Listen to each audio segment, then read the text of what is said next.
Hello and welcome. My name is Martin Close, and this is the Classical Art Academy online art school.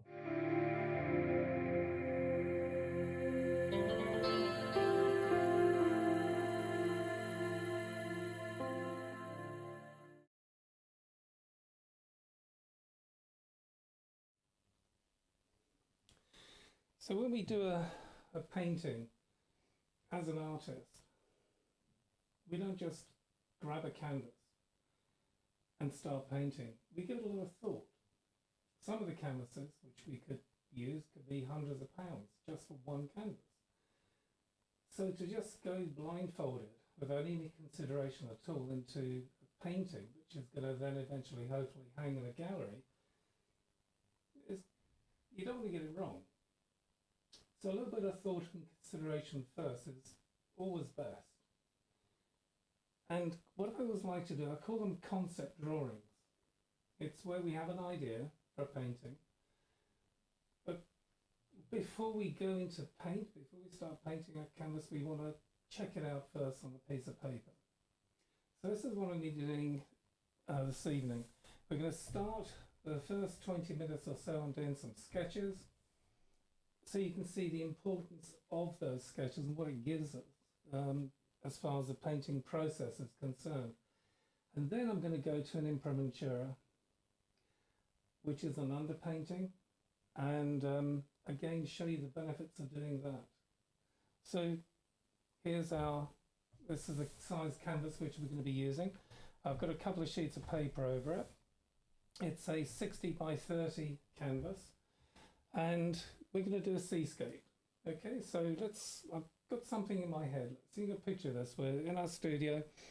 We want to do a painting. I've got something in my head. I want to try and check out first what it is that's going to be a good painting, something which is going to be powerful, or is it going to just be something which, oh, I've got to scrape it off afterwards and start again. So we don't want to do that.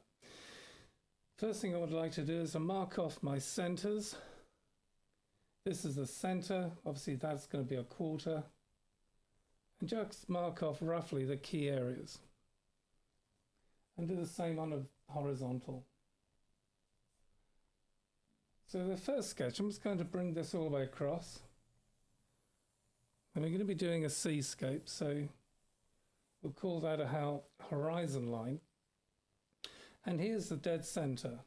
Let's break this up again. So that's our quarter. Let's bring a line across here as a rough guide. And this is effectively 1/8. Let's bring that across. This is interesting. It's a 3:5 ratio if I was to complete the whole thing. And if you're a student of mine coming to the Classical Art Academy, you know all about this. The 3:5 ratio is particularly important in art. A lot of the old masters used to use this as a means of creating harmony within their paintings and drawings. It is, of course, the golden section. Technically speaking, mathematically, it's 1.618 as a ratio, which we won't go into tonight. But you can see here, I've put the horizon on the center. Let's bring this across, and we'll start rough mapping. So I'm going to create a bit of an interesting wave here. Here we go. Let's bring this down. And we'll have this coming across like that, I think. Yes. Actually, we'll do it the other way. It's always nice to know what you're doing. Okay. And underneath the wave, we've got some dark shadow. I'm using willow charcoal for this because it's really a brilliant mass medium. It's not a line medium. Pencil is a line medium, but charcoal is a mass medium, just like paint. And for that reason, I prefer to use that. It's more like painting than drawing. A little bit of value in here, bit of shadow. And let's push this into place. Here we go. Let's put this across. this is the background sea going into the horizon. Just realised I'm right next door to the mic. I bet it wasn't too loud for you. And here I'm going to bring this out and then curve it back in, break it, curve it in again to create a bit. And all this is our sand, our beach area. Now, I'm not going to be scoring many points on drawing techniques this evening. I want to get the idea down. You can imagine this. I've got an idea in my head. I'm very interested in seeing how this idea pans out. So I'm not going to go too wild on drawing technique. I just want to get this basic idea down. A bit of excitement in my head. I'm going to use a putty rubber in a minute. He says not to rub it all out. Okay, I'm going to bring a sharpened line around here, coming across, and a bit of value to underneath zero. This is going to be a kind of a wash in a second. I'll bring that across. And here I'm going to have a sharpened edge at the top.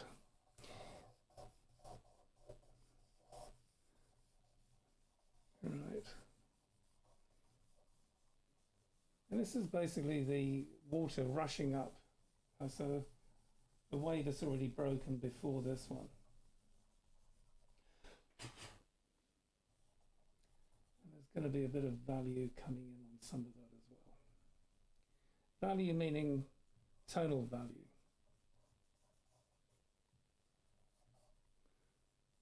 Okay.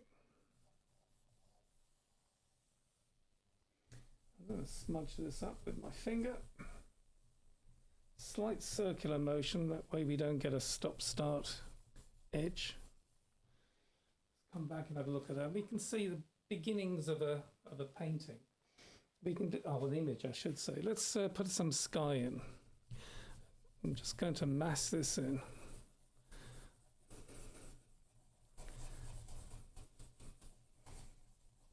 There we go. Let's bring that across. Beauty of working in willows, you can work quite fast, although it's a little bit sometimes messy. Again, with the finger, mass that in. Circular motion, something like this. If I did it differently, I get a start. You can get a stop-start pattern forming, and that's not really what we want. Okay, so we've got a bit of a moody sky and a fairly elementary basic drawing of a fairly simplistic seascape with a wave coming up. Let's add some complication to it now. We can have a little break here where it's beginning to curve over, and if I darken and lift a little bit of that sky, that horizon up, we can do something else with that in a second. Again, bring that across. More value in there. Sharpened edge. It's going to be a bit jagged, so let's put a bit of that in. Now here, we're going to add something in a second. Let's get a bit of more dark into that. Okay, now this is putty rubber. Putty rubber is brilliant. You can literally, it cleans itself. You can see what I'm doing to it here, can you? Here we go. It literally just cleans itself. So I'm going to lift some of the charcoal for a little highlight here and there. You can see this is just whooshed over, as they say.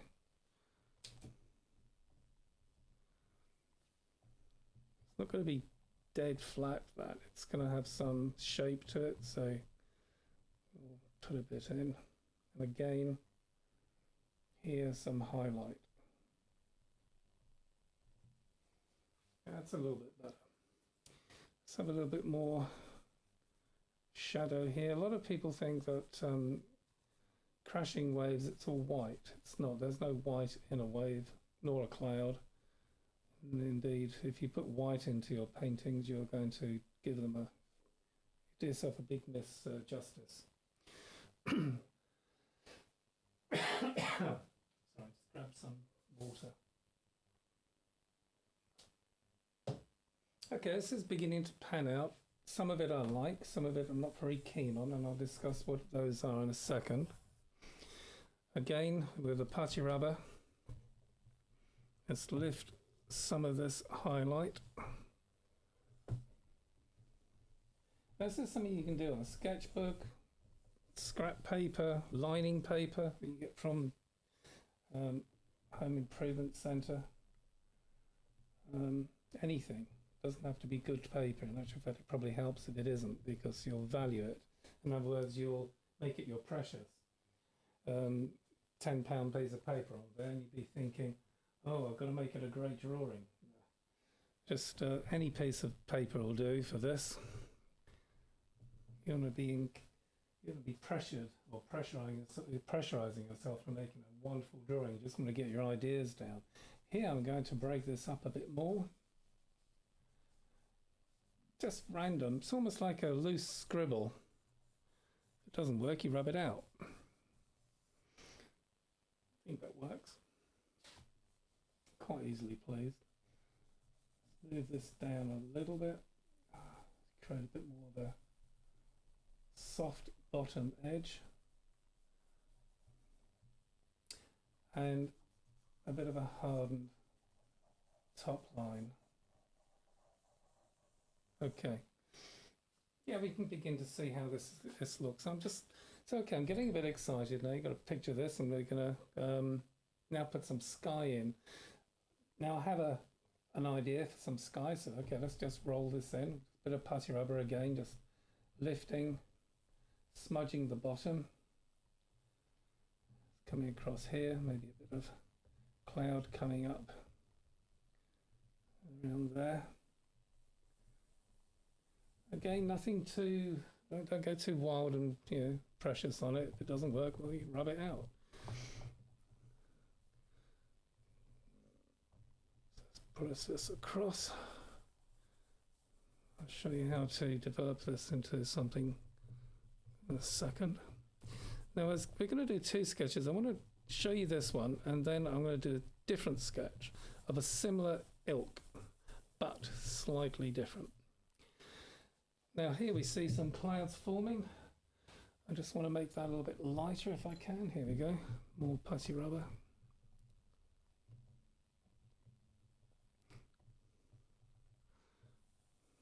Softening bottom edge a little.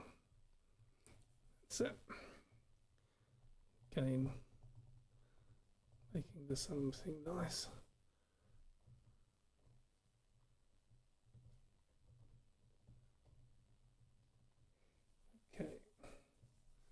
So I might be working from a photograph, for example, for a cloud. You could easily, if this is out of your imagination, then you could, for example, have a sky photograph, which you took months ago, years ago. You could have a crashing wave, which you, I don't know, called your own magazine or something.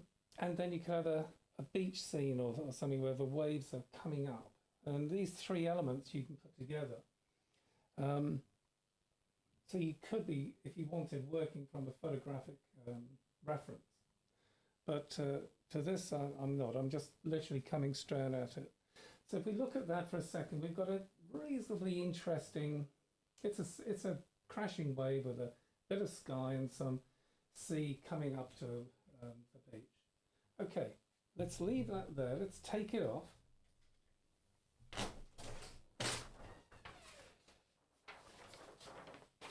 And I'm just going to put that down somewhere on the desk, and we'll come back to that in a second. So, oh, like what? Sorry, this is Rachel just giving us a feedback. There's two notes. I can hear you fine online, but two PCs are saying that the volume is coming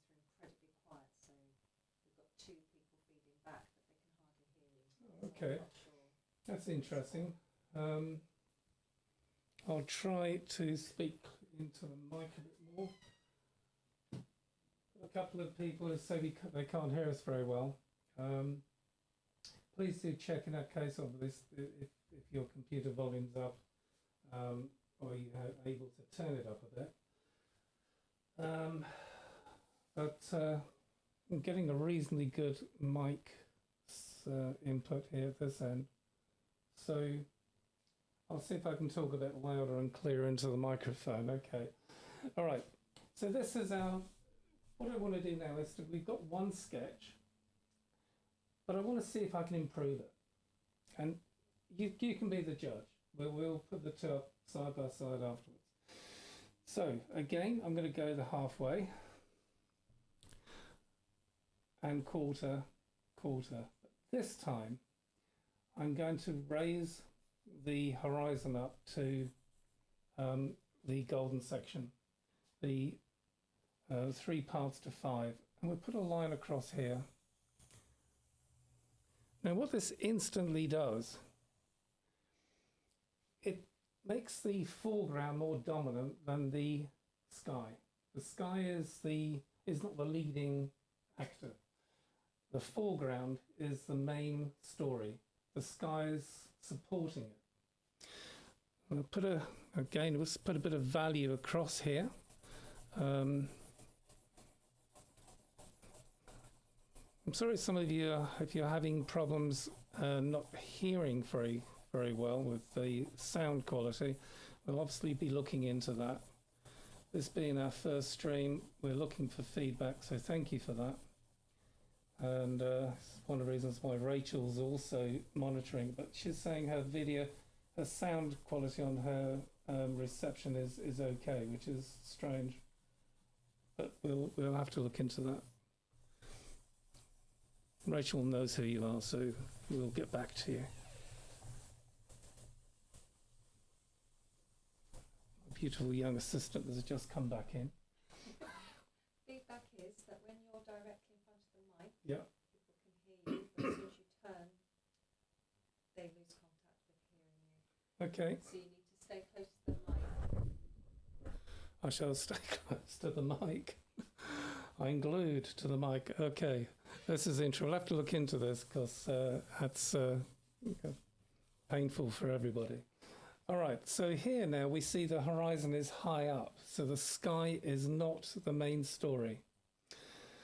Sorry about that. I'm going to put a line down here as a guide. This is on the 8th, and then this being halfway, we're going to ignore that because I don't want things in the halfway marker. And here we have the 3 parts to 5 going the opposite direction.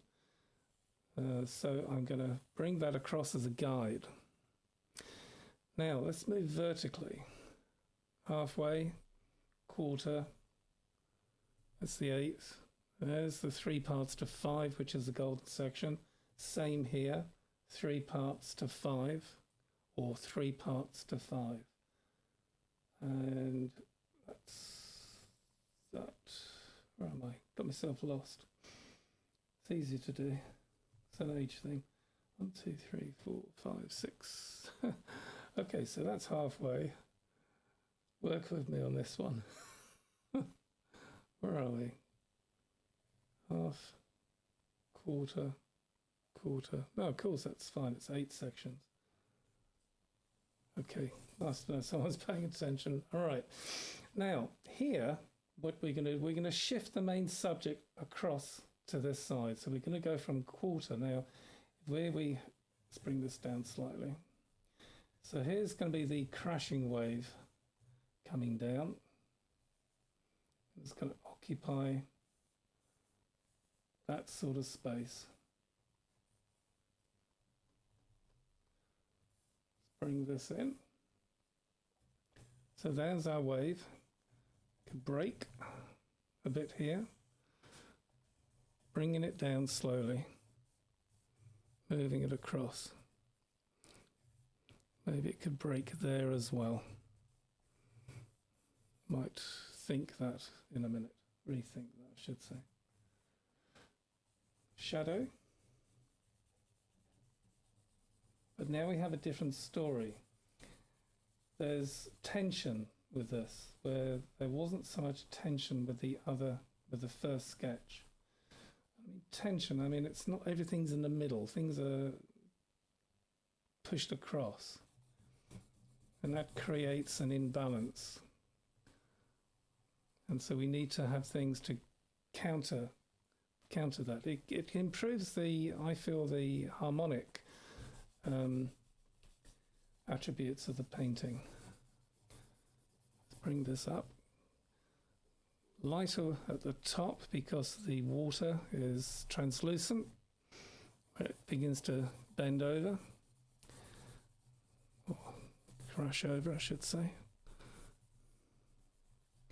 Here we go. So now we have a similar sort of wave, but it's pushed across to one side. Right, now here, the edge of the water, breaking, coming in, maybe breaking again, and before moving down. Maybe it comes across there. Might change that. Or crisscross a little bit. Here, I'm going to have this as a crashy, rolling water, foaming water coming up the beach. There we go. I'll put this as a shadow line underneath.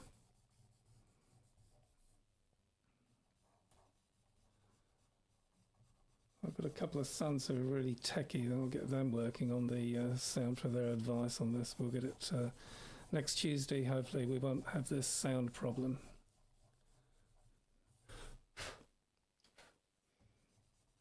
Shouldn't really blow on charcoal, but never mind. It goes everywhere.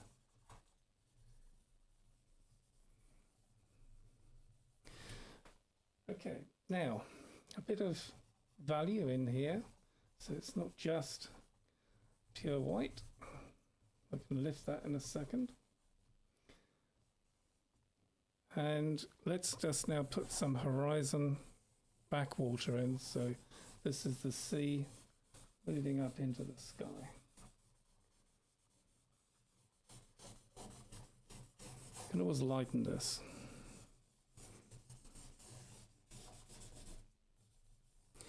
Soften that in. I'm going to lose the horizon a little bit. I'm going to soften that line.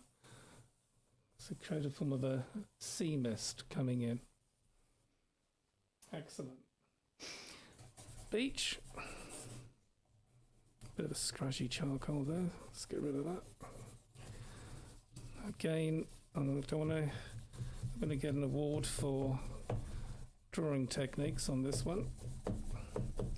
Just want to mass in very quickly this, because I really want to get painting. This is really what the whole process of tonight is about, is how we can inform your painting so your paintings are better because you've drawn them out first. You've explored on charcoal first.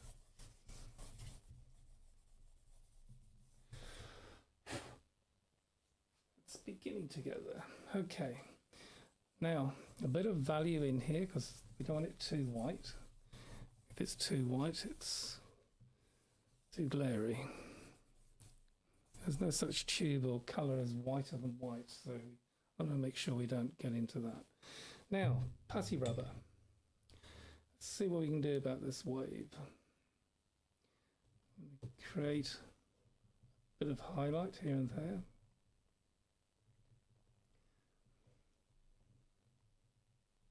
This is easy if you've got a photo, because obviously you just copy the photo.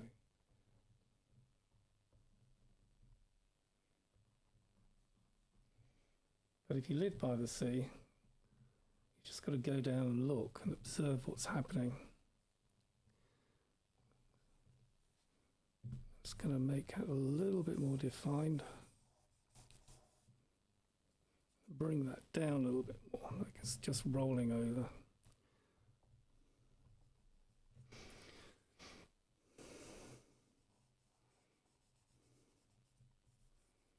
Okay, kind of there.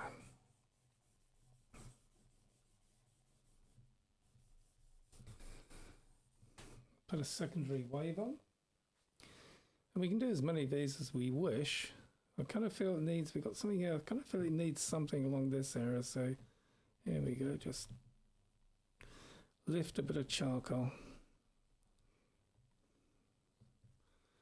And let's just make that into a wave crashing over as well.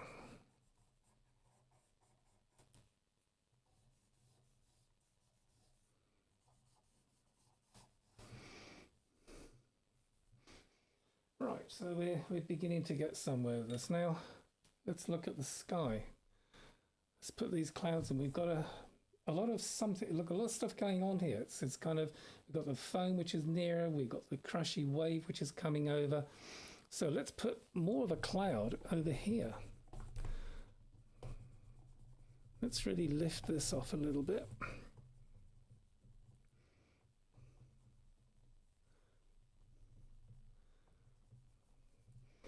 Cleaning the rubber as I go. There's a lot of charcoal on here. I could have brushed that off a little bit first, but never mind. And I'm just trying to create an effect here. Let's just get this across, show you guys something. Like I said, if this doesn't work, well, no big deal. Just rub it out. Okay, now what I want to show you is this. If we take putty rubber and we just lift this up a little bit and lift the top a little bit. Lift that a tiny tad. What we have is a shadow of a cloud in front of a cloud. So easy to do. It just means your clouds are not two-dimensional, they are three-dimensional. There we go, a little softness there. So there's a cloud in front of a cloud. Very, very easy to do. Let's define some of these. Make it a bit sharper if we need to for the time being. Here we go. And a bit more drama. Do the same to this one. Gosh, I'm talking slow, softly, so I hope you can hear me, though the mic is only a few inches away.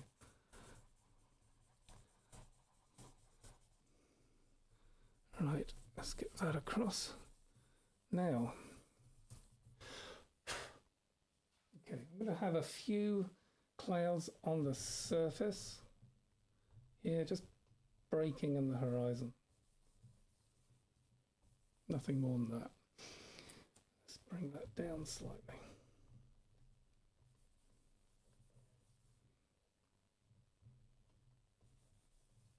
There we go.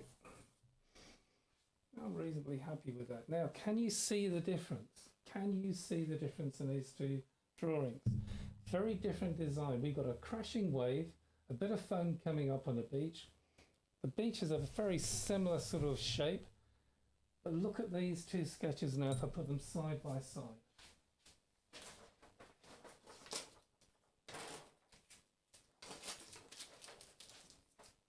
So, here we have, I'll tell you, I'll do it this way. I think. So there we have the first sketch. Let's get this right. So I'm holding the first sketch. The horizon's in the middle. The main crashing wave is in the middle.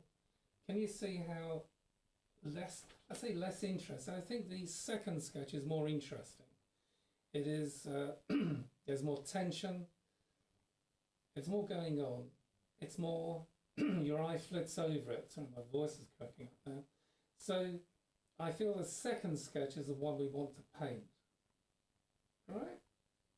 And that's one of the beauties about doing, sorry, about doing a trial sketch, a concept sketch first. So let's put this down.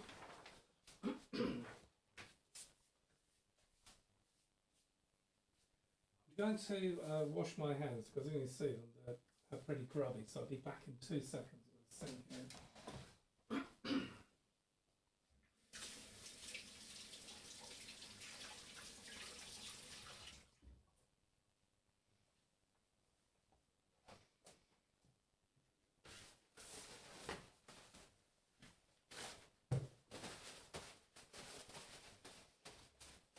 Okay, slurp of water.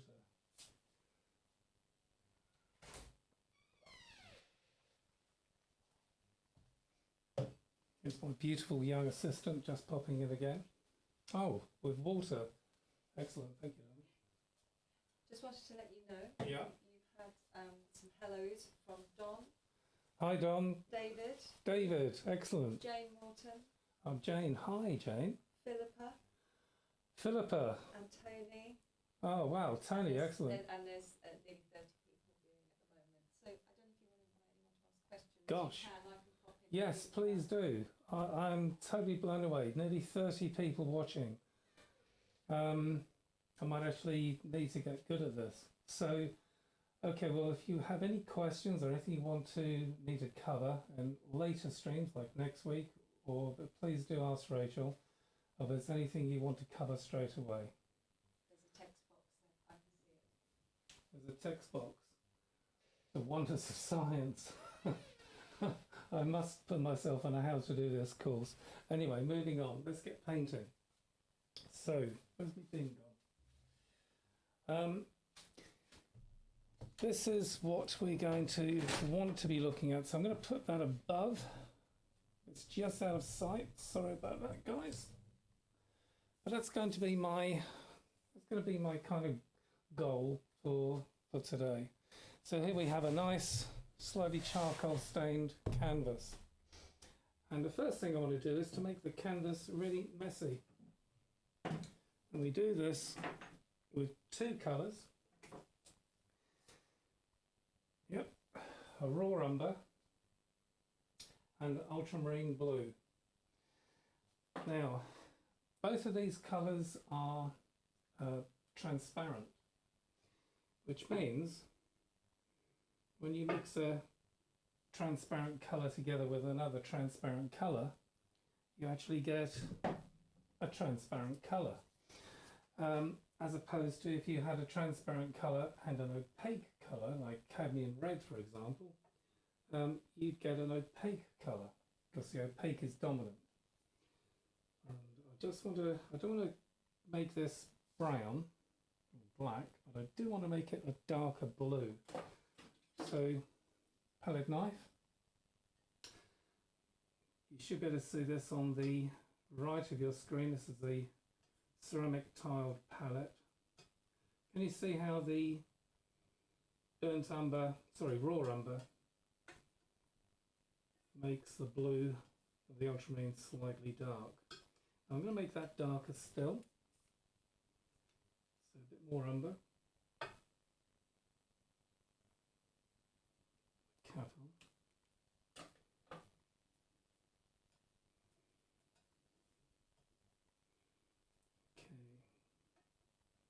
Now if I was to get this in the right consistency, it would go black. Colour theory being what it is, always a pretty good idea to have some. A lot of students who come to me for the first time feel that complementary and a primary make brown. They don't, they make black. So the three primaries make black, and as we have effectively a brown, which is a dark orange, secondary colour, raw umber. We effectively, when we mix these two colours together, we've got a blue, a red and a yellow, because red and yellow make orange, brown is a dark orange. We won't go there. But you can see in front of your eyes, this has gone now quite a dark blue, almost an indigo. But it has some really beautiful qualities because it is transparent. Now I'm using a 1-inch decorating brush for this next bit. Have you ever been in the position where you've got this massive canvas, maybe, I don't know, 50 pounds worth of canvas, and you kind of go up and down and go, I don't know where to start. You know, you I think I might, I'm not sure. You know, you're indecisive. Well, this sorts that out. A bit of solvent. We're using odorless terps. In actual fact, we are using Zestit, for those who want to know, for this demo. And I'm going to just whack this on the canvas. A bit more terps. The solvent, or terps, painting medium, and it allows the paint to be thinned.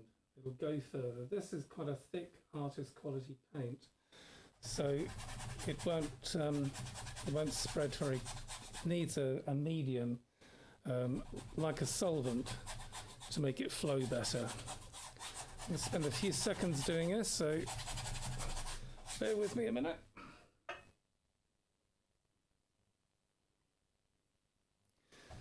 Funniest thing is I do this, and the first thing I do afterwards is wipe it all off. We want to stain the canvas, not paint the canvas with this, so don't get too precious over it, just whack it in there.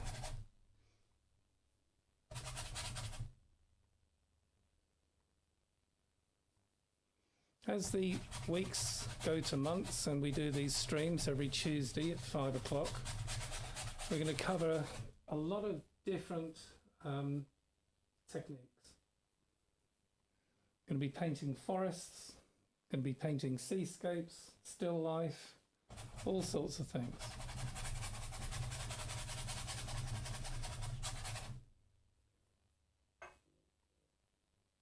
And hopefully every week will be slightly different for that reason. If you, it's quite important, if you want something in particular covered, please do. Send an email or text it in, and we'll make a note of these suggestions, and we'll design an evening around them. My intention with the stream is to promote the online art school, which we're hopefully launching very soon. Tried to launch it over the summer. COVID happened, it didn't work, and so a lot of other stuff, it just got delayed, but we are back on it. 3 projects have already been completed and are in various stages of post-production, and there's another 5 or so, 4 or 5 videos which I want to make before we launch. It won't take too long now. A lot of the prep has gone into producing this studio, recording studio, which we're in currently. Right. Okay, so here we have a stained up canvas. Let's put that brush down somewhere safe. Now, the very first thing I want to do is to just rub that stain around a bit. I don't want to have any paint layer on here. It's just literally a thin stain, nothing more than that. Let's take that off.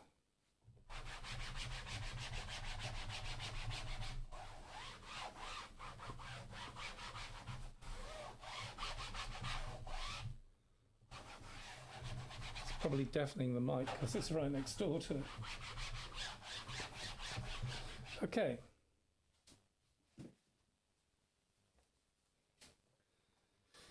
Now I'm going to take a bit of tissue paper in my hand, glue roll, as we affectionately call it.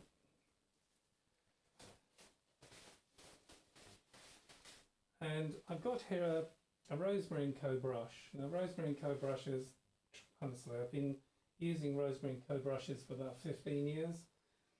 They're just brilliant. It's you can get them through us or direct with Rosemary, but I mean, they are absolutely superb brushes. This is a long chisel brush. It's shaped like a chisel. You can see that. Hold it up to the camera. Well, you might not focus on it. Okay, so let's move on. So a bit of solvent, and you can see if I hold it there, you can see it's a chisel brush.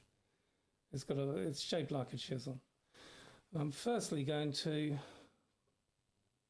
mark off on here the harmonics. So that's halfway, quarter, the other quarter,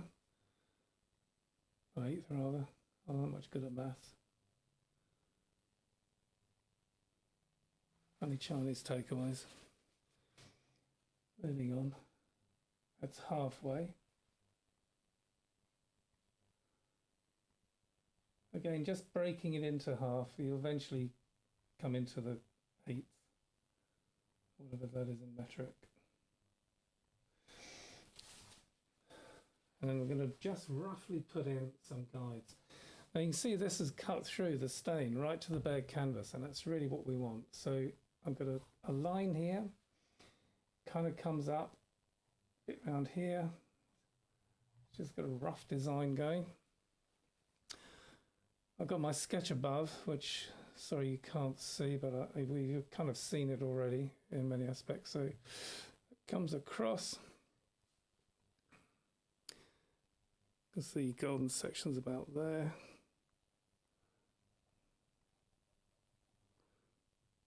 And I think pretty much does it. Here we have this line. I just want to bring that across as a guide. Everything's a guide at this stage. And by the way, if I was going to be drawing a painting a circle, I'd literally do it with straight lines. So if there was a cloud up here, for example, I would draw it with straight lines first. I wouldn't try to get the curve correct. 3 down, 5 up is the horizon. We can put that in a cross there. Now, if the horizon isn't correct, then don't worry about it. There are ways of making it correct. For example, we can hold the brush down like this. And in a minute, I'll show you, and you can just run that across. And it tells you whether you're high or low. It's not that bad. I'm happy with that. I want to have a foggy horizon anyway, so it's not going to make any difference. A bit more solvent. So here we have this wave crashing in. Let's just put some guides, rough guides in place. So it's top of the wave is about here. Coming across. Moves down slightly. A bit more. Here we go, moving that down. So that's the top of the wave. About here. So quick think.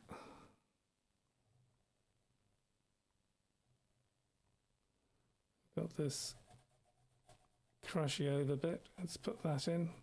You see this solvent, if the brush is almost dry, just has a little bit of solvent to it, and that's a little bit low, I feel, so we can push this up. Now, if I was in paint, if I'd mixed a colour up and I'd stuck it in the wrong place, you're all thinking, oh, well, that's terrible. Which it is, because it's like a waste of paint, right? But not in this case, because I can easily adjust this. This is just a simple stain, so there's no stress. Let's bring this across. I normally talk rubbish when I'm painting and paint rubbish when I'm talking, so I hope this makes sense at the end of the day for you. Here we got a wave crashing down, move it across slightly. I mean, it's an underpainting. This is a test painting guide, but it doesn't have to be written in stone. If I want to make it a bit longer this way, well, let's make it longer that way. Push it across. Okay, let's just get terps on that brush, and I'm going to wipe this off. Now this is an ivory brush. It's a stiff brush. It would normally be a hog, but these are synthetic brushes. I much prefer squirrels in bushes rather than brushes. So I don't tend to use live animal brushes or dead animal brushes as they become, squirrels and things. Rather see them in trees. It's just me. Right. Now, if you have a, let's make a run. Let's do this really cause a problem. Oh gosh, look at that. Too much solvent. It's going to run all the way down. Let it go. Don't chase it. Let it go. It'll evaporate and dry. A lot easier to correct afterwards. You let it go, it'll chase you all the way down to the bottom and everything will be wiped off. And we don't want that. Let's bring this over. Let's step back a minute because you see far more when you step away from your painting. So I'll bring this down slightly. Okay, now I'm going to wipe this brush off, drying it with a bit of, here we go, just blue towel, kitchen towel, and you can see then it just takes the stain away. Right to the bare canvas. There you go, wiping it. I could do it this way, or I could actually also do it this way. Just get some tissue on there. Now, this is a really good canvas. It's a muslin canvas. I prefer muslin to cotton. And it's quite coarse. You can probably hear it there. Very scratchy. So, ideally speaking, I should really use an old sheet, some cotton, instead of tissue, because if I rub it, it's going to come off on the canvas, and we do not want that. So let's just put that down a second. And I'm going to, now this, we've got 3 brushes now, you can see that. I've got a mass off brush, which is a soft synthetic. I've got a line off brush here, which is what these lines have been brought up with. And so there's a line off, there's a mass off, and this, we're going to call this a stick-on brush. We're going to stick stuff on with it. So we've got takey offy, sticky on-y, and lift off. Gets technical from here on. So I'm now going to get a little bit of stain onto this brush. Can you see that? Probably if I put it over here, see a bit better. Here we go. See, I've got some stain on there. And I'm now going to put that directly underneath. Right on. Now this isn't painting, this is just stain. I might decide to lift this off later. It's a tonal value. There we go. Now remember we had this area which was wet. It still is a bit. I might leave that for a bit longer, but I'll come back to it in a second. So a bit more stain in now here. We're going to move on with this painting. It's I don't want to leave it half finished. Oh, look at that. Looks like it's crashing over already. With a soft brush, I'm going to just take that up. Bit of translucent water. And with this brush, I want to just put an edge on that. Okay. I'm happy with that.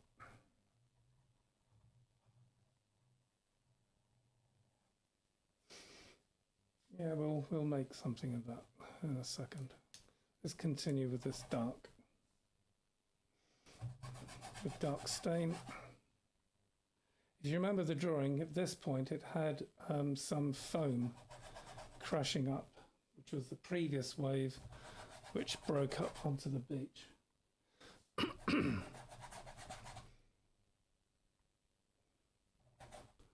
Right, here we go. Let's just wacky that in.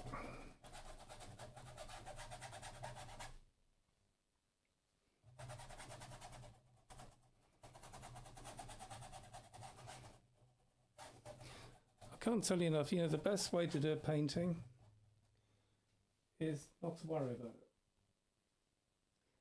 Don't worry about messing it up. If you mess it up, you mess it up. It's still good practice. Please don't make your paintings your precious. Don't value them. If I have to wipe this off and start again, I'll wipe it off and start again.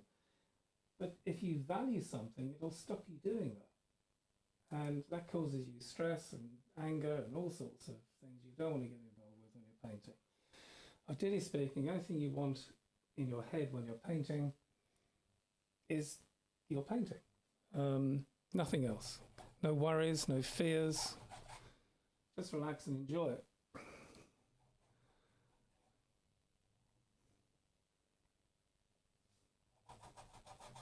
I'm truly blown away by possibly what Rachel said, which was possibly 30 people watching this, our very first stream. I just want to say thank you for that, because that is absolutely amazing. Please do, if you can, it really helps our channel if you like the stream and you like the channel. It pushes us up that thing called an algorithm, which I've never got my head around. Okay, we're getting there. I'm going to come back and I'm going to lift some of the foam now, which is the foam which comes crashing up. Let's put these brushes down before I drop them. Get some tissue, bit of solvent. By the way, this is, you know, a lot of people say oil paint doesn't dry. This is kind of drying. That's already dry pretty much. So the reason I love oil painting as opposed to any other types is the drying of it. I don't want it to dry, it doesn't. If I do want it to dry, it will. I'm in total control of the drying time of my paintings. If I'm in a hurry, I can use a medium, which will speed it up. If I've got a really big painting and I like to go to bed at night at a reasonable hour, I will slow the drying time down. And this will mean that the big painting will still stay wet maybe 2 or 3 days. Brilliant. The last thing I want to do on a big painting is to see it dry on me. You can't soften an edge if it's dry. And there are things that I can do with oils, which other mediums will struggle to do, which is the reason why I love oils. Another nice thing about this, and I'll touch on this for those who are listening in on this and aren't part of my art school and don't come to class here with us. Obviously no one's coming to class at this particular moment in time. But is watercolours, I have a huge respect for. I mean, they dry very, very quickly, but they also dry lighter. So if you have a dark colour and watercolours, it'll dry lighter than the actual colour you've painted on paper. Acrylics dry darker. Oils, they just dry. It's great. So if I get the perfect skin tone, it stays the perfect skin tone when it's wet or dry, no difference. I'm going to add some shadow to this line now, and you should be able to see this become the foam which I need it to be. See that sharpened edge? I'm going to make a straight line. It's going to undulate, I think the correct terminology is. So we'll have it undulating. I lost my teeth then. Let's put this around. Okay. That's beginning to make a big difference, I think. Yep.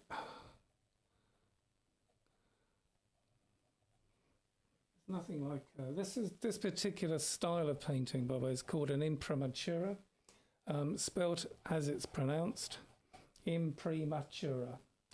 It's a Renaissance painting technique, and pretty much the majority of our Renaissance artists used to use it to map out their paintings with. Da Vinci, Rembrandt, and like very, very, very popular way of painting. I'm just going to put a bit of value in here. I'm not going to keep it that dark. I just want some value in there. Now, let's move on to this next bit. So let's put the sky in, I think, because it's nice to have a bit of a sky. Actually, no, what I'm going to do first. Sorry, I'm going to change my mind. I'm going to put some more waves in. I've got this crashy wave coming across here, which we said we'd put in, so I'll put that in. I'm using a chisel, but I'm using it sticking up. Can you see this? That's because I want the edge at the top, not the bottom. Brushes make marks, and the marks they make, we take advantage of. So I want this to be a particular mark. If I did it this way, it's much harder. Can you see I'm going to get a hard edge underneath and a soft edge on top? That's not really what I want. So we do the other way. Let's bring that across a little bit more. So this is a wave which is behind this one, and it hasn't quite made it into the shore. It's crashed over. Oh, that's streaming across there. Excellent. I'm going to just do a few bits and pieces. I think, am I doing the right brush with this or not? Yeah, we could carry on a little bit more. So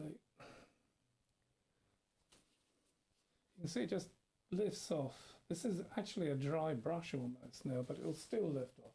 There's some little crashy waves out to probably about, say, 100 foot or something out to sea. 150, who knows? So you'll see.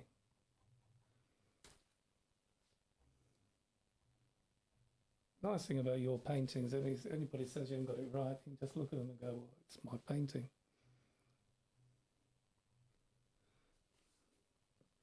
There we go. I'll get that in a little bit more. Good. Now I've got another brush in my hand, which is a soft one. I just want to soften some of those edges up. Soften, I say, I keep the edge sharp, but I want to lift a little bit of the paint just underneath to give a kind of translucent feel. A bit of a light coming through now. I haven't got a lot of light, so I'm not quite sure how to make this a... Sorry, I just tapped the mic stand. It's probably woken all of you up, and me. Let's come across there. Okay. Now, when you look out at the sea and you see the waves, light and dark shapes, the dark shapes are, generally speaking, the wave coming up. The light shapes are the flat water, the trough, which is the sky colour, normally. Not always, normally. I mean, one could say mostly. There's always going to be an atmospheric at sea, which will prove you wrong the minute you say something's definite. Right, let's just lift a little bit of this off now. So this is a dry brush. I don't want to put solvent on it because if I do, it's going to come off white. Just I'm going to lift a bit of the mass off.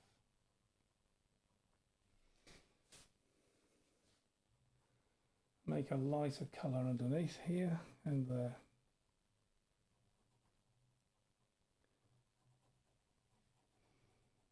It's nothing like relaxing painting a seascape or a forest.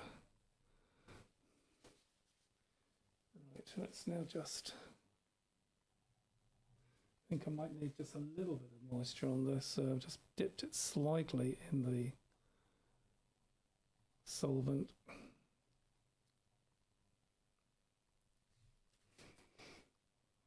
Don't want to go too mad and woolly. That's it. Okay, now the sticky on brush. Let's get some dark in here. Tiny bit of solvent just to let it flow. I'm going to up and down. I don't want this to be a straight line. It's got to be jagged. It's the water which is rushing up, so it's going to have all sorts of shapes to it. The more shape I give it, the more realistic it probably is going to be. Let's come back to why I do this, or why I'm doing this, I should say. I'm doing this to explore a painting design. This won't be a painting as such, it's a design of a painting. If it works, if I go, hey, yeah, that's a nice painting, so then I'll make it into a painting. But I don't want to waste my time making it a painting unless it's actually going to look nice and interesting. So there's no worry about colour. I don't have to worry about making it what colour to use. Oops, wrong. I told you I'm rubbish at painting. I've dipped it in the juice and not the paint. I don't worry about colour, whether it's red, green, blue, or anything like that. Just want to concern myself with the value of the tone, the tonal value. That makes life so much more, so much easier for me. There's going to be a time to worry about the colour, but it's not today. Today it's just designing an interesting painting. Now, as this comes down, the translucent part of that water is going to disappear. It's not going to be as translucent. It's only around here. It's crashing over. It's a little bit there, possibly, but and I think I kind of want to have this coming down a bit more there. Yeah, I'm happy with that. So this becomes, remember I said to you the water goes up and gets dark, and behind it there will be slightly flatter, so it'll be lighter, and that should give us some differential between those two waves, and it does.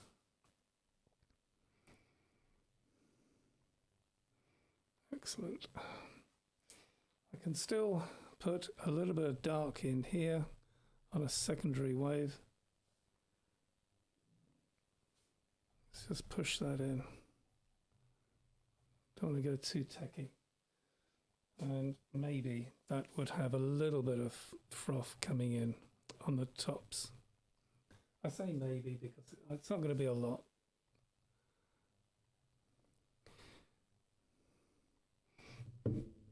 That's more than enough, and that's a putty rubber on the floor. Right, now a little bit of value in here, because this is not all sunlight. This is a fair bit of all sorts of different material in this wave. And instantly I do that. That should improve the look of that. Let's see what it looks like. Put a bit of on the, go to this brush and just shove a little bit in there.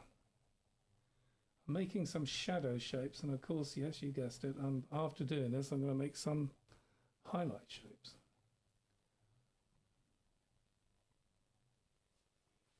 Yeah, almost there.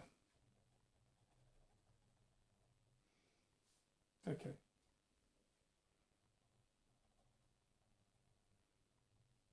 Let's come back and just lift. Slightly smaller brush now. It's the same as a chisel brush, it's just a little bit smaller. It enables me to, oh, I've got a runner, let it go. Just get in and do a little bit of poking around.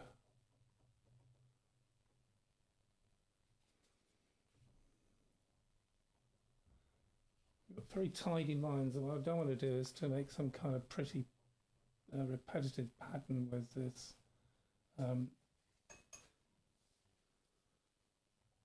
crushing wave, picket line fence sort of thing. I do not want that. Just need to be mindful of, this is one of the reasons why I steer clear of the centre. I steer clear of patterns, if I can help it, repetitive patterns. And we've all seen interesting things in the sky and the clouds, everything from a Bugs Bunny ears all the way through to faces, but you don't paint those in to the sky because it just wouldn't work. It's better to leave things like that out. Okay. Rather believable than non-believable. And so that we've all seen some non-believable things in skies. Sunsets in particular. Okay, we're getting there. Now have a little bit of, break that up a little bit. Yep. Okay, now let's turn our attention to the sky. Doing quite well here. I don't know quite what the time is. Have a quick look. Oh, it's just gone 6. Excellent. You can see how quickly this comes together. And in 1 hour, we've done 2 sketches. We've almost done a painting. Almost.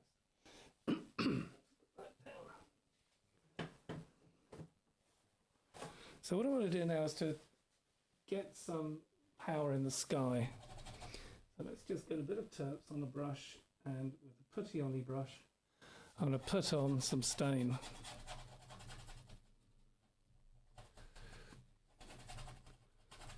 Okay.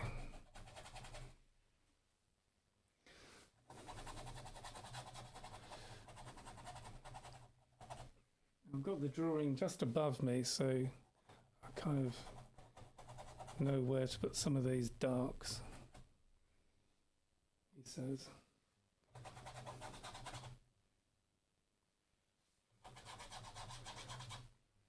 What we'll do is that one future Tuesday when this, we'll paint this. Okay, I'll go through the various stages of painting it until it's a final finished piece. So you can see the ongoing process of how to paint using this technique.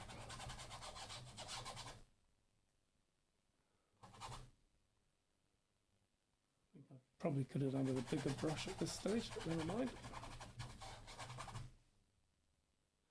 I'm forever telling my students to use big brushes, and I've got a size 4 here.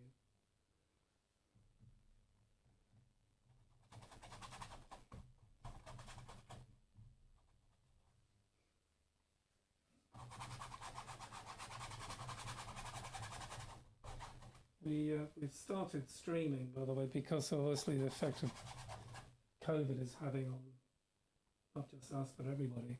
I think it's really kind of important that we can share little things like this so you guys can practice during the week. Now, soft brush, but a slightly bigger soft brush. You can see, look at this, it's kind of a big bushy. I'm just going to soften and I suppose push around what I just stuck on there so that it doesn't form any lines. I don't want to use the word blending, but it's kind of blending, I suppose. Okay. Now, let's look at getting these clouds into place. I'm going to use a filbert, which is a cat's tongue, is also known by. Can you see the difference between those 2 brushes? So that's a chisel and there's a cat's tongue. Slightly rounded tip. Bit of solvent. And let's do some of this on the cloud. If I get a runner here, there's no problem.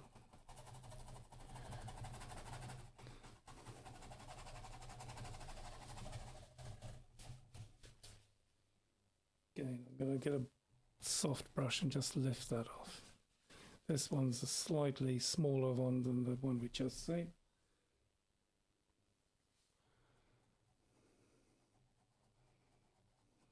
So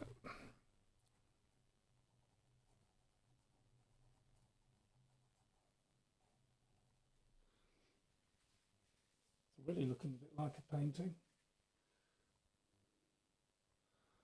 I like it when a plan comes together, as I say. Let's wiggle that around.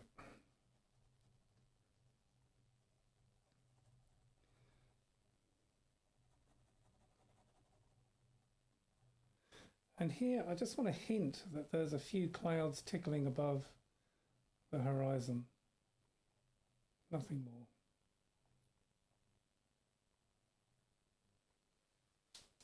We'll come back on those in a second. So the little small brush now, getting back into it. I suppose I'm using around about, I don't know, 8 brushes on this. You can see this is a very small, soft one. Now that is really nice because we can just tickle in some of these. I've already decided that the light source is coming from over the right-hand side because there's shadows to the left side of the cloud. So I thought I'd just make that clear to you. You need your painting to sing the same tune. Don't put a highlight on the left and then a highlight on the right of another cloud if it's in the same patch of sky. You need to sing in some kind of harmony. You see, it's so easy to do this. It's a lot of it is fear. Yes, I've done this so many times that I can probably do it asleep. But fear stops you doing everything. You really shouldn't fear. Easy words. Easy words.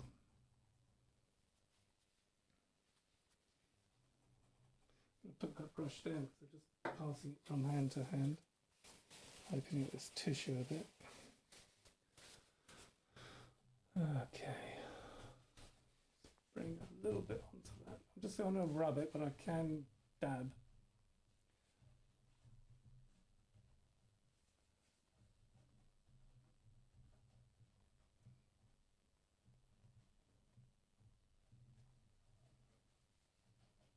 So,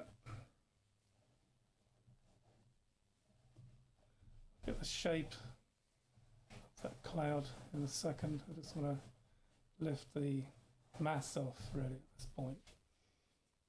Okay, it looks like it's like two Zs dancing across the surface of the water. 2 swans maybe. And we'll change that in a second. Okay, it's a bit of drama. Let's get some drama in here. Darkened bottoms.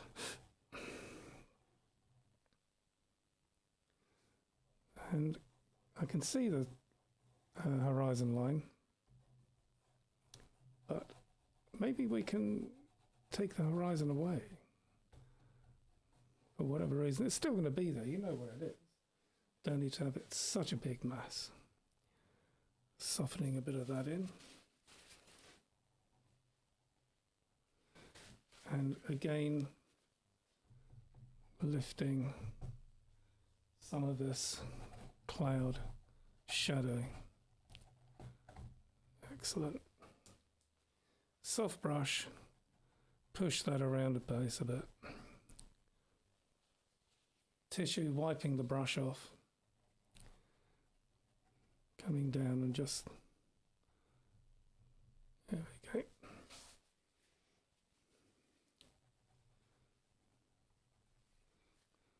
Pushing that down. Kind of feel there should be some light here. Don't know why. I'm going to stick it in. It's a feeling.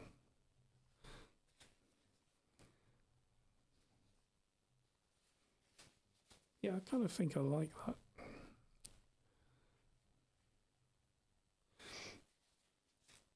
Okay, yeah, that's working for me. I like that. You can really tell I've got absolutely nothing in my head on this. There's no preconceived plan. It works, it works. If it doesn't, it doesn't. I'm just kind of having a bit of fun really at this stage.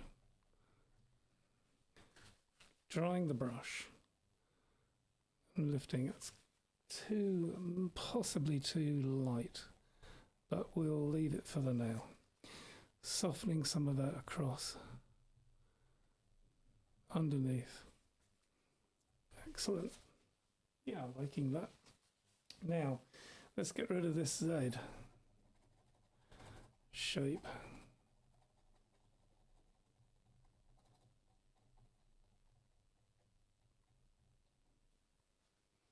Okay, that's a bit better.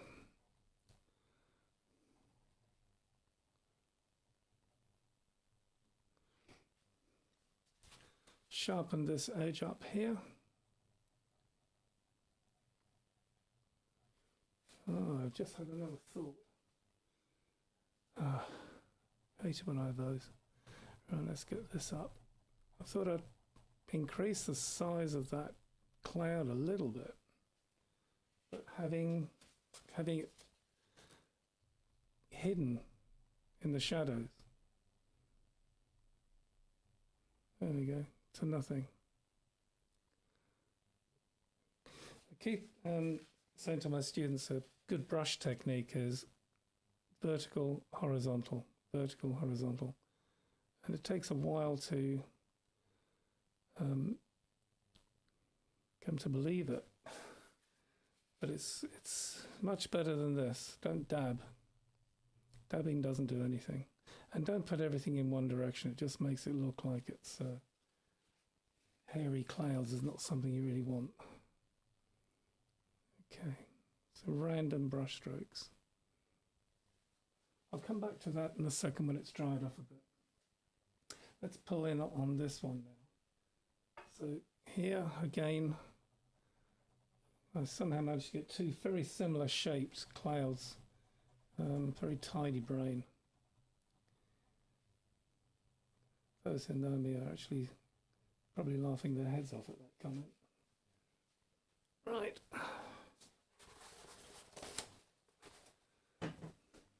Don't have a very tidy brain at all, but maybe one day. Right. Lifting the highlight off. I just touch that just on the peak.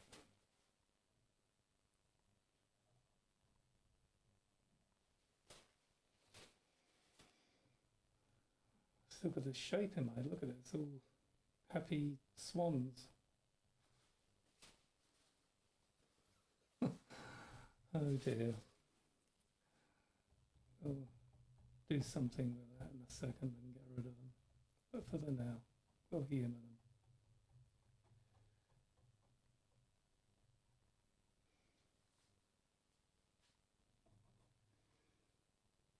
You're probably sat there thinking of all these wonderful animals you can see in the clouds now. I know I am.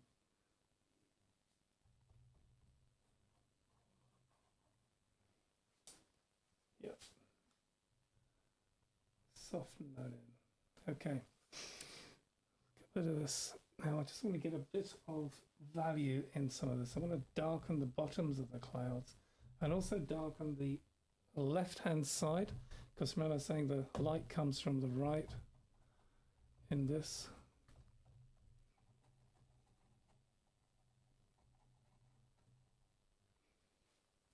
Okay. Softening that.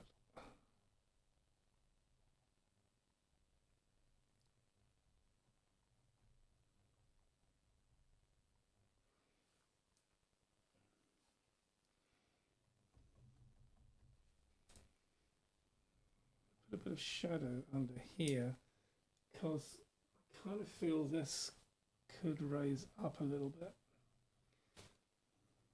and if it did, it would form a shadow across the bottom side of that, which might increase the tension of that cloud. Yeah, there you go.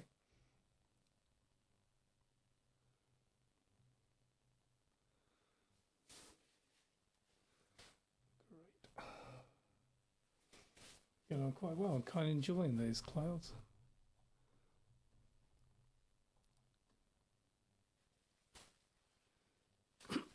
Going to put a bit of value towards this.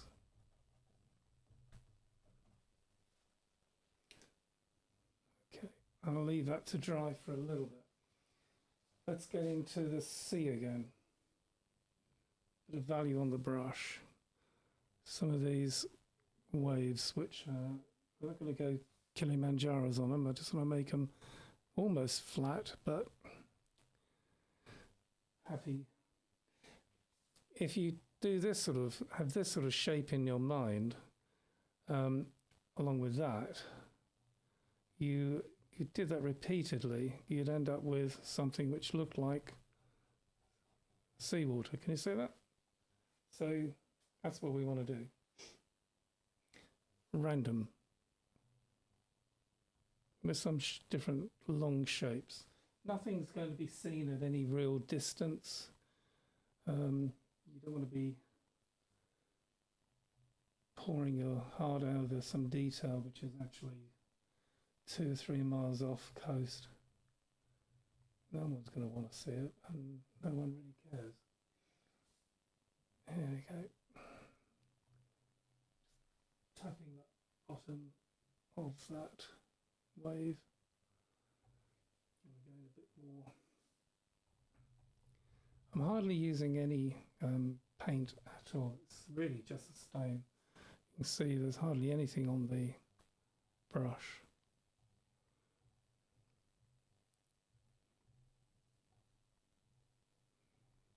Okay, just creating a bit of differential between these other waves.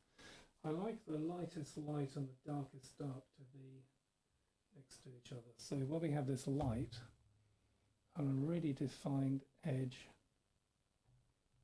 of dark, it's going to make it look really stunning.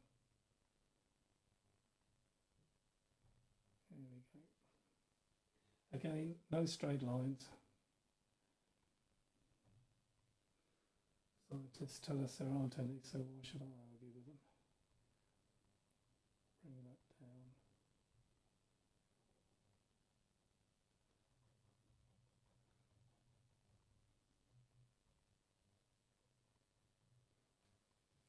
I think we're getting there. Now, let's put some value into the sandy bits.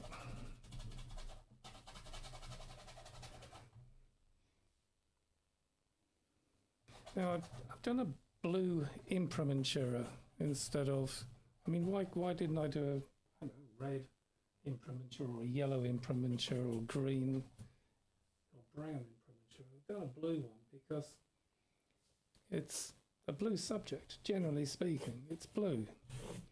Having said that, I might have chosen to do it a purpley blue or red. If I wanted to make it a sunsetty scene, could have been orange. Get some tea down through.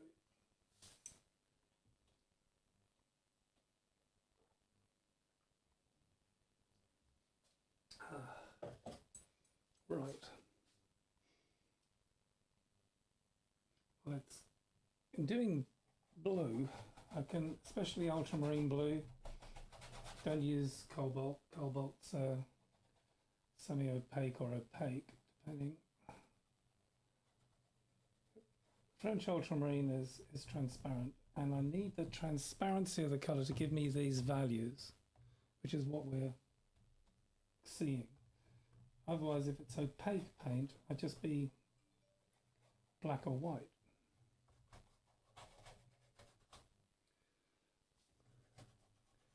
Black or white, it'd be on or off. It'd be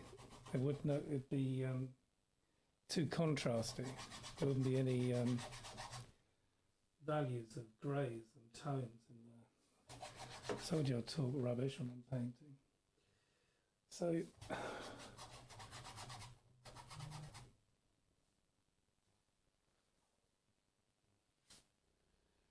right. Let's pop this in. You can see now it really is beginning to get quite punchy, quite dramatic. So if you imagine there are paintings which are gentle and smooth, calming. And then you've got paintings which are kind of whoosh, right in your face. Eye-catching, shall we call them. Not quite sure yet what this is going to be. I can soften it, make it happy, put a nice blue sky on, all sorts of bits and pieces, or I can go a little bit kind of moody.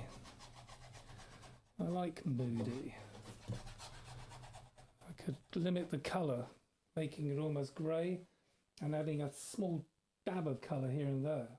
Bit of orangey reds maybe for a sunset glow. Who knows? That's a different story.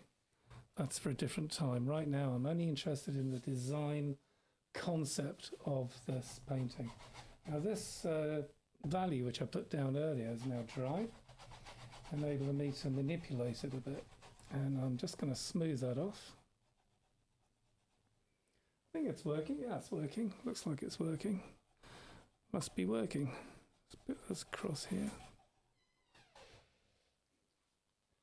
So my good lady wife just popped in again. Just so you're aware Yep. that for the viewers, it's grey, it's not blue. You can see blue on Oh. yours, but to us it's all grey. Jolly good. Just a colour tweak for the future. Looks like I made it too neutral. Should have added a bit more blue. So when I did the colour mix on the stain, it's because of the camera sensitivity, I think. I can see this as a kind of indigo, but now when I look at the screen and not the painting, yes, I can see it as grey. Interesting. Really doesn't matter. What matters is it's the shape that counts. Right. I must look into that. Maybe the white balance is slightly off as well as the sound. Right.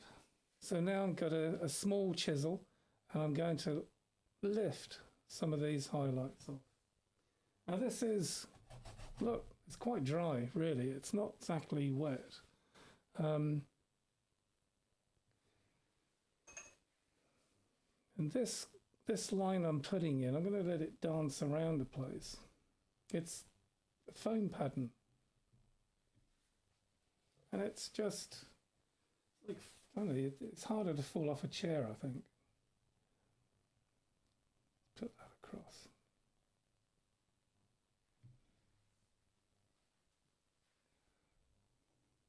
It's all technique. Everything which we do in painting is technique. There's no magic wand brush. There's no, oh, I'll just get that special brush which makes it magic. No, none of that. It's all technique which we've been taught, we've learnt, and that's the beauty of what we do. There we go, look at this. Bit of white foam coming in. And I'm just wiggling this around. I have no idea what it's going to look like until I do it. And if it doesn't look good, then that's fine. I'll just redo it. It looks all right, I think. A bit more around here. This is going to have probably a lot more white bubbly foam coming up. So that's what I feel anyway. So I'm just getting some solvent on this brush, and not too much, but just wiggling around. Very horizontal strokes. Don't go vertical strokes. Just done a vertical stroke. Don't do that. Horizontal. This will look much better. Okay. Let's just make this. Oh, I've got a runner again. Oh dear, never mind. You can see I'm not really that worried about it because if I chase it, it's going to go white. If I leave it, it ain't. Let it go. No disaster, no big deal.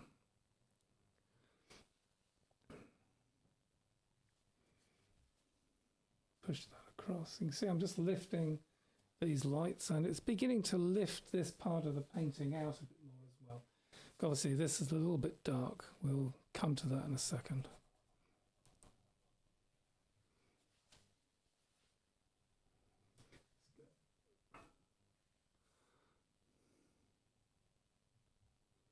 There we go. Some pretty patterns going. Random, obviously. Try not to repeat anything.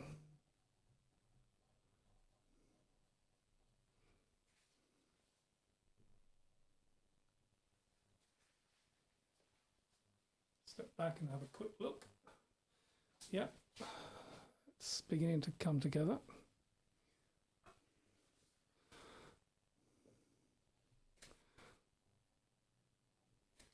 So after we, what happens after this is finished? Let's just touch on that.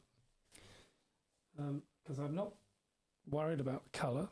I've not got any expensive cadmium colours out or blues, hues or anything. I've not spent time mixing colours.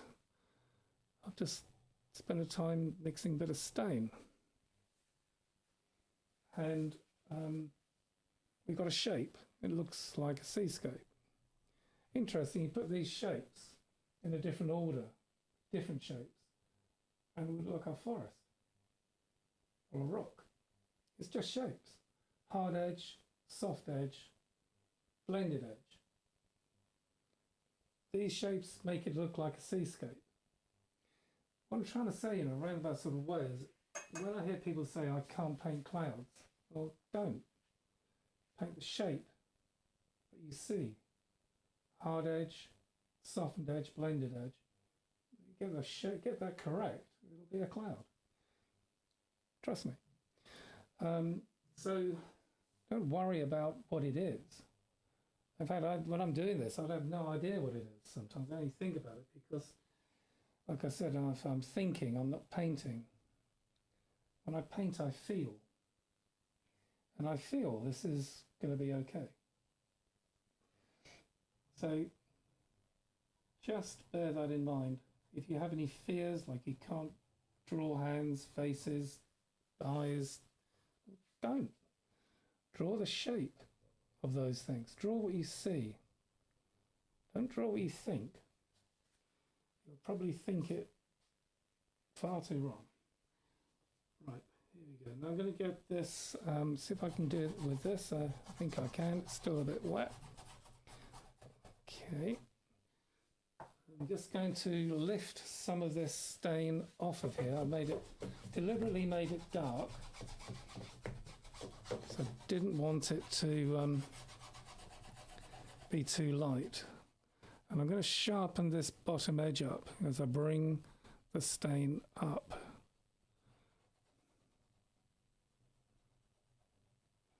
See how that looks like. Wiping the brush.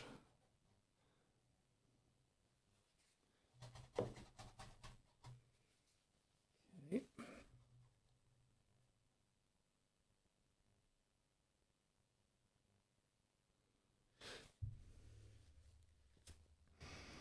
Don't worry about that light bit that's coming in.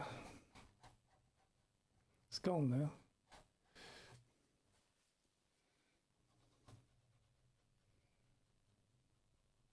Now we could put patches of water that's settled in the sand, because obviously the water's rushed in and it's kind of gone away just yet.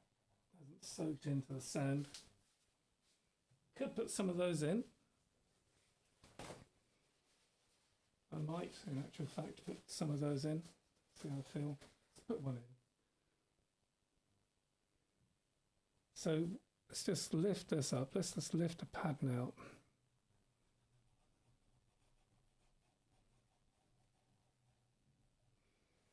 There you go.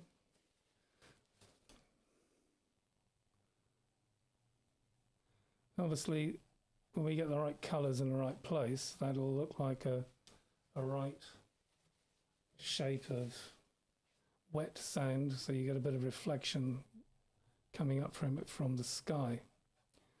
Right now, it just looks a bit of a light shape. I think it works. Anything I do that doesn't work, well, you know, take it away. No stress. Now, I'm going to put a bit of value into the rolling wave which is coming up, the water which has just crashed. There you go. I'm using it with the wrong brush, but never mind. So here I'm just going to put some values in. Oh, look at me, shudder. So here, some dark shapes. I think the contrast is a little bit high on this as well because it's not showing these up as I would have liked. I'll have to look into that. Hope you can hear me. Sorry, I was talking gently and softly then. Yep. Beginning to come. So this looks more realistic now that I've got some dark shapes in than it did when it was just all glossy white. So there's a clue.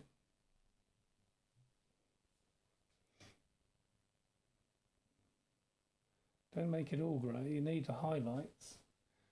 It's where the water just, rather the light, just ricochets, just plays with the dances, I should say, off the water.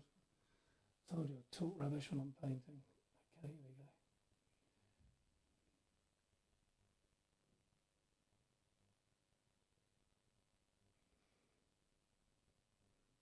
So thrilled that you guys have, so some of the names that Rachel gave students of old. I'm really thrilled and pleased you've joined us today. This is what it's all about. So looking forward to getting the online school launch. There's going to be regular how to do it videos, not like this, but more in depth, focusing on technique of literally how to produce all sorts of different paintings. Let me just come back and have a quick look at this. Okay, I want a slightly happier sky, not huge, so I'm going to just get this big dry brush and just lift a little bit some of these stains from the sky. Just a little. So I don't want to lift it a lot. Sometimes you can have too much drama in your life.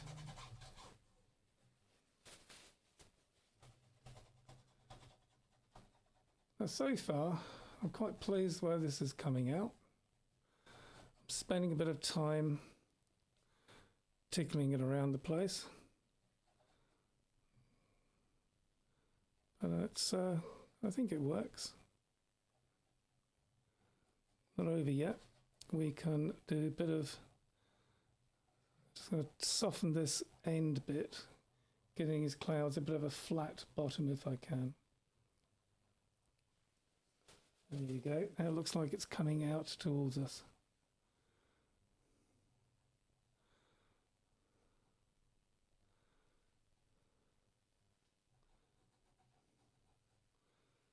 Softening that in. Yeah, that really begins to work. Happy with that. This brush is a bit dirty, so I don't want to tickle it into the highlights too much if I can help it.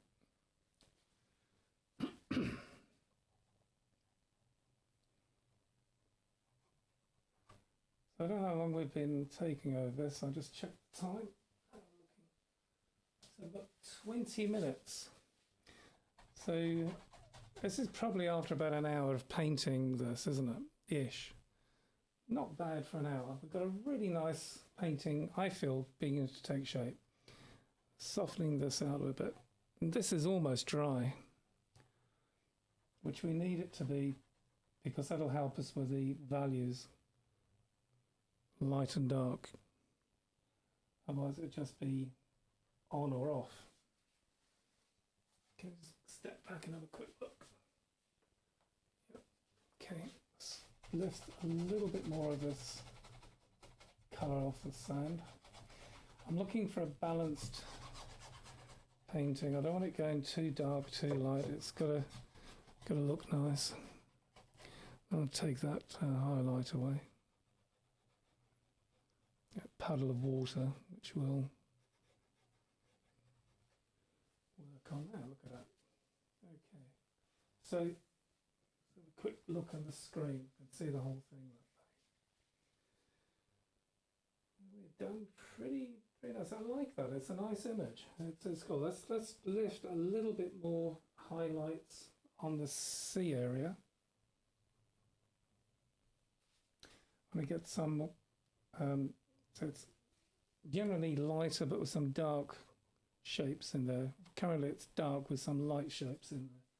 So I'm going to flip this around. Oh, there's one thing I would like to do.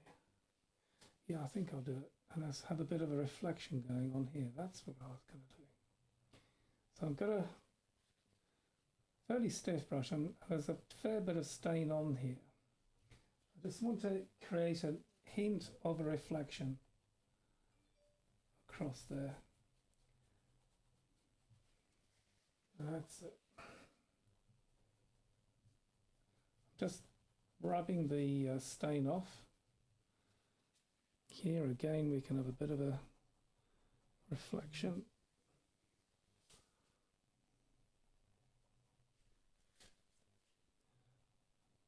Okay.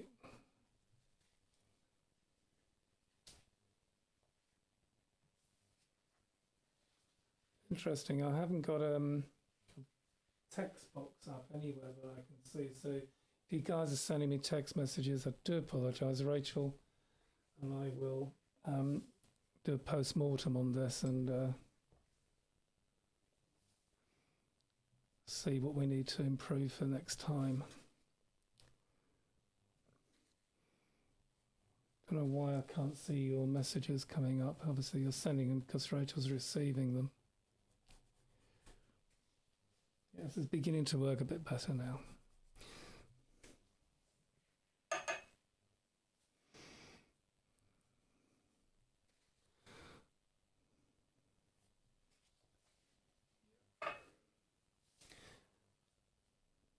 So effectively the dark shape which we see is light bouncing off of a bit of foam, and the dark shape is the shadow which probably is underneath that foam. That's what we're seeing coming out now. Takes a bit of time, but I think it's nice to see how we go, especially we've got now. Yeah, we've got 20 minutes, 15 minutes, so push the boundaries on this one. We're not on a strict time scale, but I don't want to overshoot too much. Now, if you, just to let you know, this is going to stay live after we finish the stream for a couple of weeks on YouTube, so you'll be able to sign on and re-watch it.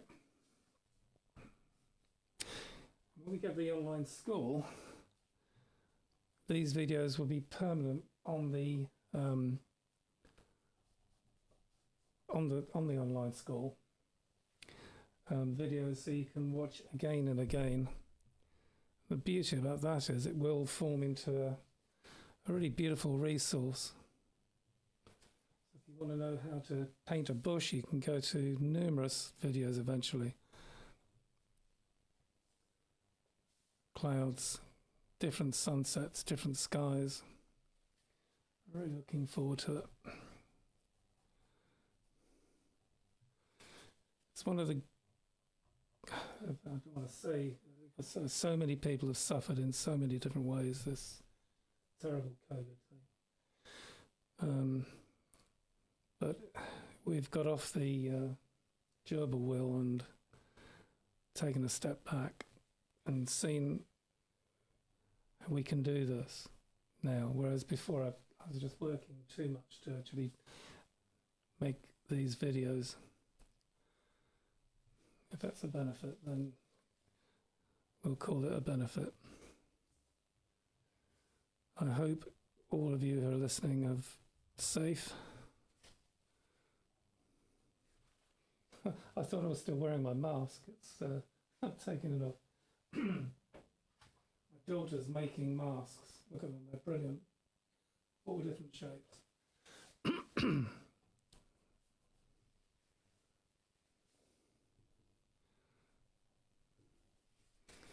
There we go. I think that's beginning to work. You can see the foam pattern. Let's work on this area a little bit. Oops, another runner. Never mind.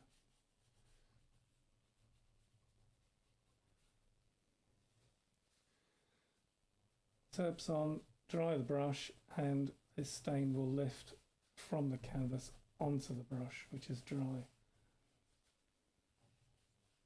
That's the theory.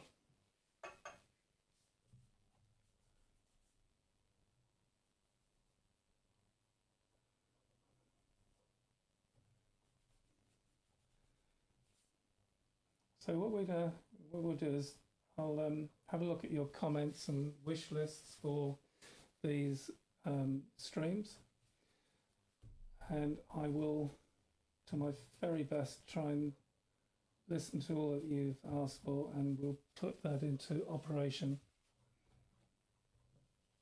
over the forthcoming weeks. And this is going to be hopefully a permanent thing now. Every Tuesday evening, 5 p.m, you can sign on and look at me painting, as I say, or doing something else. Okay, we're really getting there now. I kind of feel it's coming together.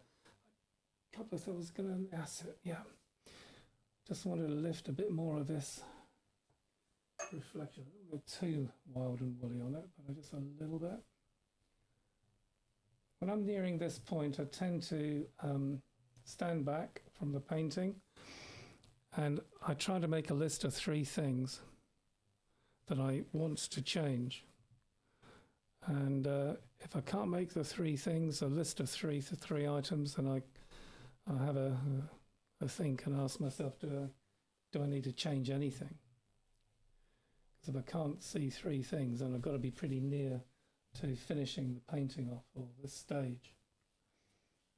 Okay, that's beginning to go. And now foam patterns. Oh, you remember those? Are we doing on time? Yes, we're good. So, just a little random, this is a very thin brush. And I'm probably not going to spend too much time on this, but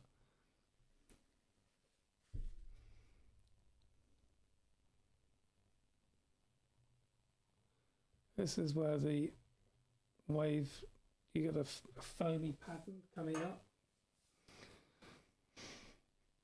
See if it's lifting. Got a lot of terps on there.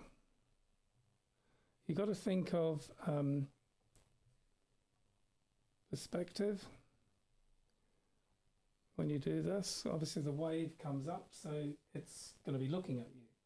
Whereas if it's low down, it's not going to be looking at you. So it's going to be, they're going to change shape. Think of an oval or round. It's going to appear oval when you're looking flat, but as it comes up, it's going to go round. So you've got to bear that in mind when you do these things.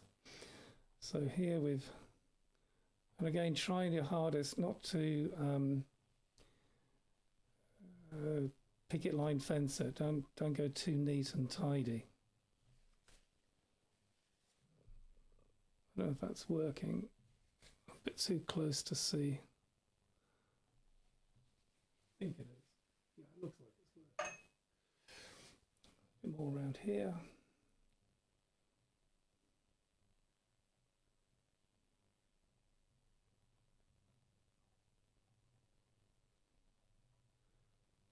Again, thinking probably isn't very good for you, so try not to do it when you're doing this. Just feel your way through it.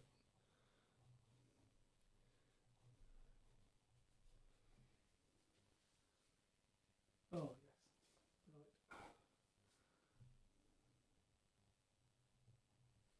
Right. Low down, horizontal, no vertical shapes.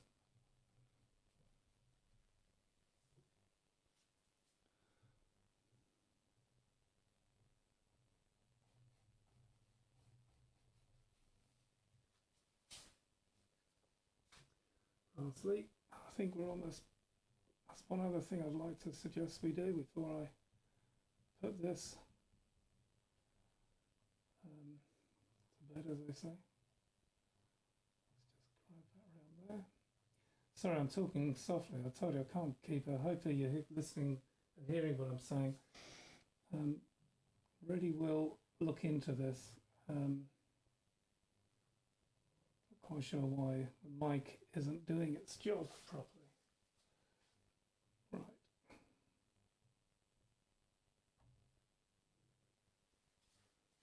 Yeah. Okay, we're getting there. I don't go too complicated and wild and woolly on this. Just a little bit of something, so a hint. Because at the end of the day, this, of course, isn't a painting, it's an underpainting, which means we've got to put paint on top of it. So, as one other thing I just thought about that I want to do. Here we go. Sticky ollie brush. Where are you? You're here. Get an edge by this way, turning the brush this way. So you're like sharpening the edge of the brush, and you can see. If you can see that, it's kind of nice and sharp. Now, underneath here.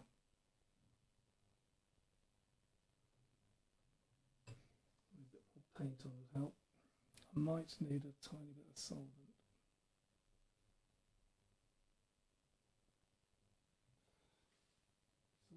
So can you see the focus that gives the underneath the wave?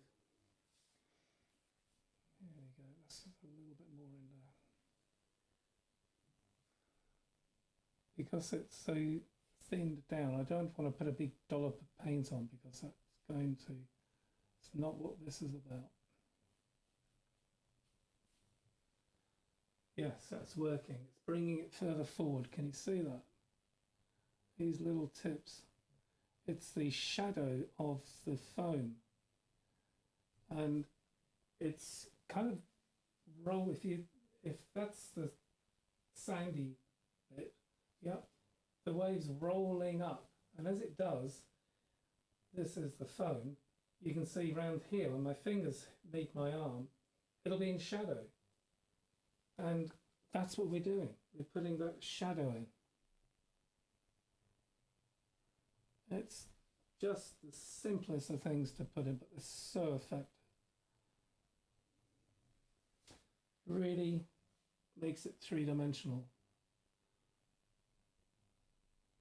God, I love painting.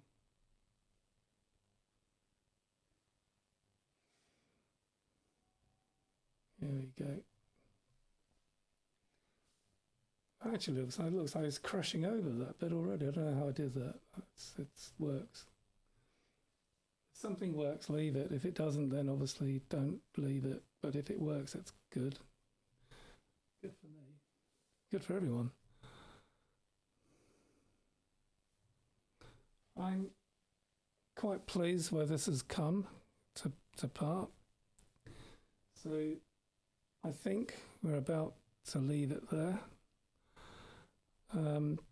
Do please, if you really does help the channel, if you just subscribe to the YouTube channel and tick the like box and etc., and you know, it makes us more visible on YouTube, which attracts more people to us.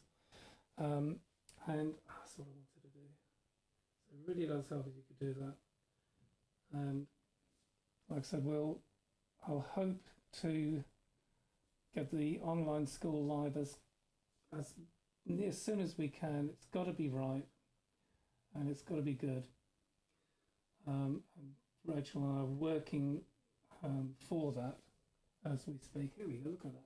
A bit more sharpening these edges up. I'd like to have it a little bit lighter, but not necessary. I know where it is.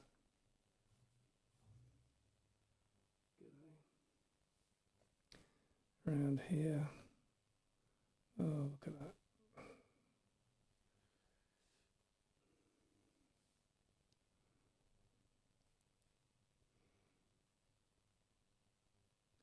the aim of the online school is we're going to show you things in great detail. It's a fly. Invited in. And breaking it down to bite-sized pieces, so it really ends up being a complete tutorial and not just a happy video. There's lots of videos on YouTube which you can view, and it doesn't give you any tutorial, it doesn't give you any knowledge of how or why. And what we hope to do with these is to go through not just the how, but also why. What happens if we don't do this? Why do we do it? Are there other ways of doing this? Things like this, breaking it right down. And I'm very excited about the prospects of doing that. Just want to lift this a bit more. That's better.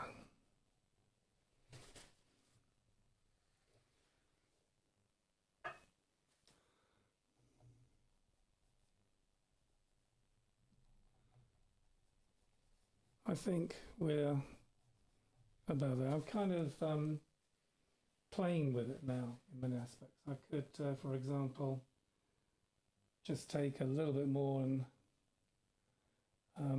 put some more value in here to make these crashy waves look more realistic. But I think it's enough. The idea of this is that it gives me the information I need to go and make a painting with. So it doesn't need to be belt and braces, whistles and everything else on the big thing is the design of it. Is it going to be interesting? Should I continue to paint it? If I do, which is going to cost me time and paint, is it going to sell? Is it going to actually be a nice painting? Is someone going to put it on their walls? These are the things I'm asking myself at this stage, and all I've invested in so far is about an hour, maybe an hour and a half of time, and I've taken my way through it. Has probably slowed me down a bit, but that's good because I wanted to go through these various stages with you. So guys, thank you ever so much for listening. Really looking forward to seeing you next week. Do tune in, 5 or live at 5, as I say on YouTube. It's been a pleasure. I hope you've enjoyed. Thank you ever so much.